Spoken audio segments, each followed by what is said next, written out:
बद्रीनाथ धाम हो या फिर केदारनाथ धाम, आईटीबीपी के हिमवीर दिन रात अपनी ड्यूटी मुस्तैदगी के साथ निभाते हैं। मेरे साथ में बातचीत करने के लिए आईजी आईटीबीपी दीपम सेठ साहब हैं। सर, इस बार पहली बार ऐसा हुआ कि केदारनाथ धाम की सुरक्षा हो या बद्रीनाथ धाम की सुरक्षा आईटीबीपी के हवाले थी। किस तरीके से ये सुरक्षा रही और आज कपाट भी खुले?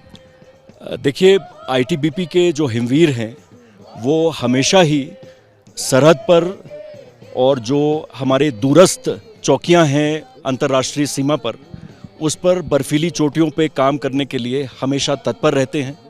इनको विशेष रूप से इनका प्रशिक्षण दिया जाता है और ये बड़ी मुस्तैदी से अपनी ड्यूटी को अंजाम देते हैं। ये हमारे लिए बहुत ही एक गौरवशाली पल है आईटीबीपी के लिए कि बद्रीनाथ केदारनाथ धाम की सुरक्षा की जो जाड़ों के समय उसकी ये महत्वपूर्ण जिम्मेदारी आईटीबीपी को दी गई है। और जैसा कि आपने देखा होगा कि इसको बखूबी आईटीबीपी के जवानों ने, हिमवीरों ने बहुत अच्छी तरह निभाया है।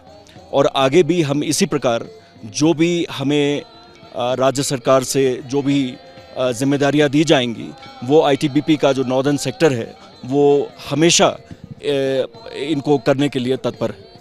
साहस कहाँ से आता है कि जब -12 टेम्परेचर हो, दिन रात बर्फबारी हो रही हो और तब ऐसे विशाल धामों में आप सुरक्षा कर रहे हैं? किस तरीके से इस जज्बे को देखिए, जो आईटीबीपी की, जैसे मैंने कहा, जो इनकी अपनी ट्रेनिंग है, जो अपनी सिखलाई है, जिस तरह से ड्यूटीज़ करते हैं, तो पूरा जो हमारा लगभग 3,500 किलोमीटर का जो इंडो चाइना बॉर्डर है, इसमें पूरी जो सुरक्षा की जिम्मेदारी है वो आईटीबीपी को है।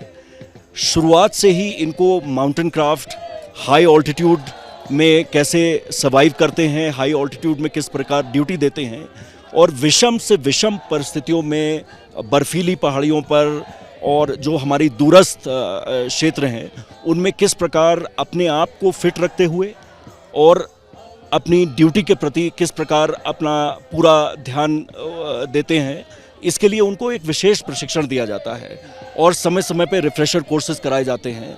तो आईटीबीपी अपने एक जो इनका ट्रेनिंग प्रोग्राम है, जो इनकी ड्यूटियों का प्रकार है, उस प्रकार से सरहद पर बर्फीली पहाड़ियों पे ड्यूटीज़ करने के लिए हमेशा तत्पर रहती है। सर, मेरा एक सवाल ये भी है कि पिछली जब 4 धाम यात्रा संचालित की गई थी उसमें कुछ व्यवस्था बिगड़ी थी, लेकिन उसके बाद में आईटीबीपी के जवानों ने मोर्चा संभाला। इस बार भी बड़े पैमाने पर श्रद्धालु उत्तराखंड के चारों धामों में आएंगे, खासकर बद्रीनाथ धाम हो या फिर केदारनाथ हो। क्या कुछ ऐसा रोड मैप या प्लान तैयार किया गया है कि अगर तैनाती आईटीबीपी के जवानों को दी जाती है, उस बारे में कोई बातचीत सरकार से? अभी जिस प्रकार के भी निर्देश मिलेंगे, जैसा मैंने कहा, आईटीबीपी हमेशा इस प्रकार की ड्यूटियों के लिए तत्पर रहती है। जो हमारे आपदा राहत के क्षेत्र में भी अगर हम लें तो आईटीबीपी के जवान हमेशा, चाहे वो पहाड़ियों पे हो चाहे पानी में हो, तो रिलीफ एंड रेस्क्यू एफर्ट्स के लिए हम हमेशा तैयार हैं। और जो भी आगे जिम्मेदारी हमें किसी भी प्रकार से सौंपी जाती है, आईटीबीपी कभी पीछे हटने वाली नहीं है।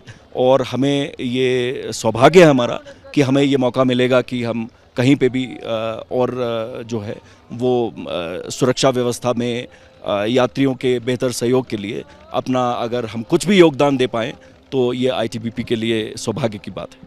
धन्यवाद सर, बहुत बहुत।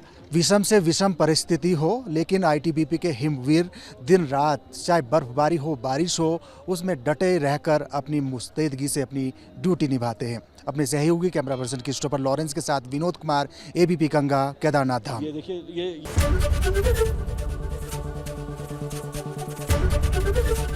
एबीपी गंगा, खबर आपकी, जुबान आपकी।